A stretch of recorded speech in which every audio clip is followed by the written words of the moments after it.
Hi guys, my name is Gabby, and I figured most of you probably don't know me, so before we get started tonight, I figured I'd share a little bit about myself. One, I love coffee, so if you ever get on my bad side for any reason and you show up with a cup of iced coffee, I will forget everything you ever done to make me upset, and we will be on good terms. Two, I love animals. I have a puppy at home who is just this little fluff ball, and I love him so much. And I also ride horses, so I spend most of my free time at the barn loving on those ponies. And three, I love hanging around here at LCBC. And I grew up going to LCBC, so I've been through Kidman all the way up and through HSM. And actually, I haven't been out of HSM for that long.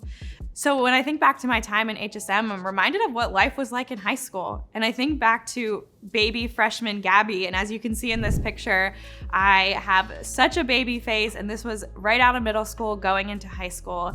And then here's my senior year picture. And this is with one of the horses that I love spending time with.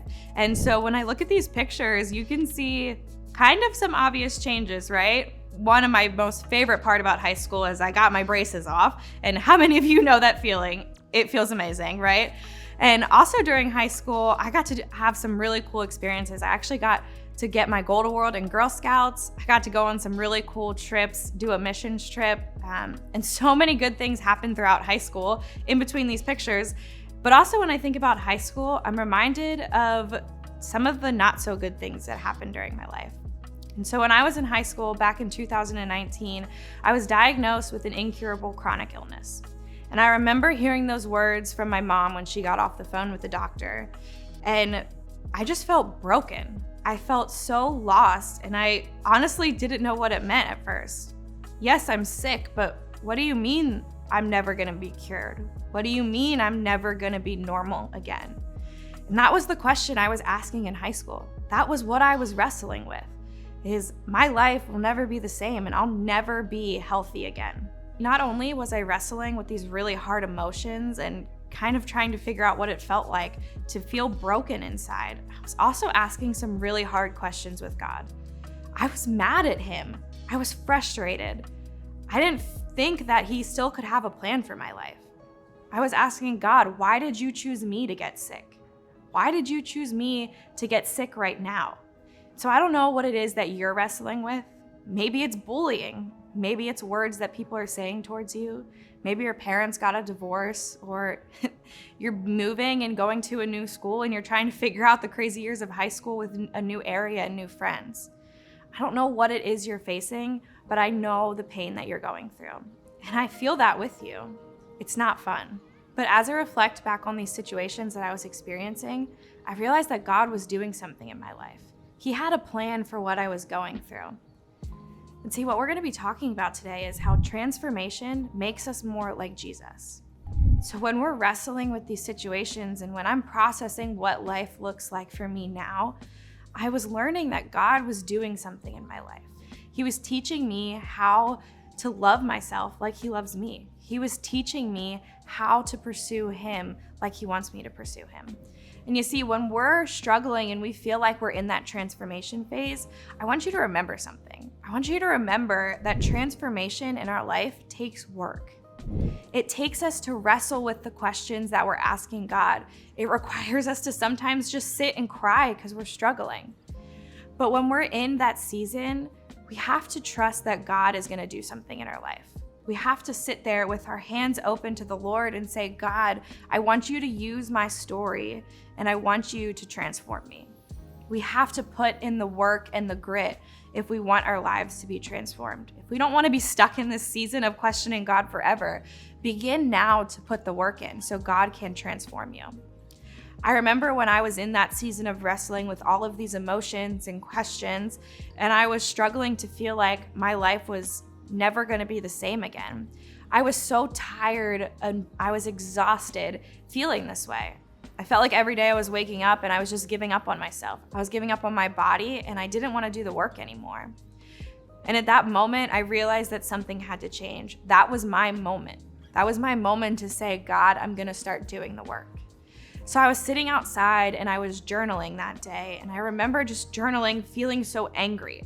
I was writing to God and I was expressing how mad I was at him, mad that he chose my body, mad that he chose this illness out of all of them.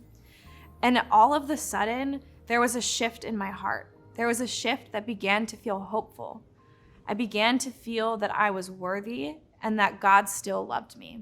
And as I was writing, I began to no longer write in anger, but I began to write in hope. And I felt like God was finally doing something. I realized that the change was finally happening, and I finally put my hands out and said, God, use my story and change me. What I don't want you to forget is that this took work. It took me crying. It took me questioning God. It took me questioning myself. Is my story even worth it? That day, the work just began. And what I want you to remember today too is that transformation doesn't happen overnight.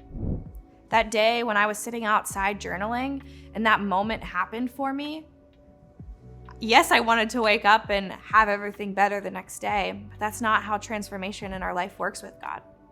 It takes consistency, and it takes feeling the pain over and over again and working through it. And what transformation looks like when we're choosing to trust God is waking up every single day, reminding yourself that today I'm trusting God with my story. Today I'm choosing to live in truth of what He's going to do in my life. Go ahead and open up your Bibles to Romans 12 with me. In Romans 12, it says, "And so, dear brothers and sisters, I plead with you to give your bodies to God because of all He has done for you. Let them be a living and holy sacrifice, the kind He will find acceptable. This is truly the way to worship Him. Don't copy the behavior and customs of this world, but let God transform you into a new person by changing the way you think. Then you will learn to know God's will for you, which is good and pleasing and perfect." HSM, make tonight your moment. The moment that you say to God that you want Him to turn you into the person that He created you to be. The moment that you say to God, I choose to let go of the worldly things so that I can truly honor and worship you with my life. Make tonight the moment that you want to know God's will for your life, which is good and pleasing and perfect. The transformation that happened to me in high school gave me the faith that I have today, and it made me who I am. Without it, I wouldn't have the faith that I do now, and I wouldn't be able to face the situations that I face now out of high school as well as I would have without it. Now I know that I can trust God even when it feels like life is falling apart. I don't know what your story is. I don't know what your situation is that you're facing that could have an opportunity for God to transform you, but I do know that you have an opportunity tonight to say to God that you want Him to begin to transform you. You want to begin to do the work so you can become more like Jesus and so He can use your story for good. I still don't have my answers. There are still some days that I wake up and I still struggle. My health is still the same that it was when I got diagnosed in 2019, and if not, it's only gotten worse. But I do know that my God is still the same. My God is never changing. And so I choose to wake up every day and I choose to follow Him and I choose to trust Him in my story, but also in my health.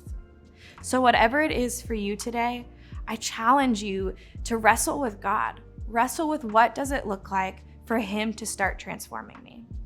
Thank you for letting me share my story with you tonight. And I'm excited to see what God is going to do through you in your high school years.